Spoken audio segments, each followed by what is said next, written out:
السلام عليكم ورحمة الله تعالى وبركاته متتبعي الأوفياء، ازيكم عاملين ايه؟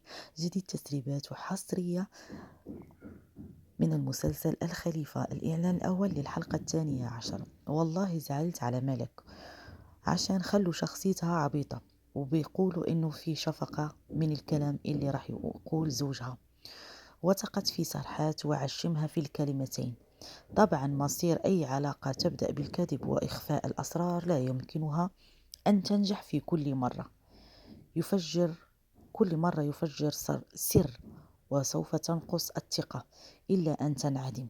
ملك ما كان لازم ترجع توثق بصراحات وقت شافته عم يتزوج يلديز مرة تانية وهي ما تعرف شيء. دول العلامات الحمر يلي الإنسان ما لازم يتغافل عنها.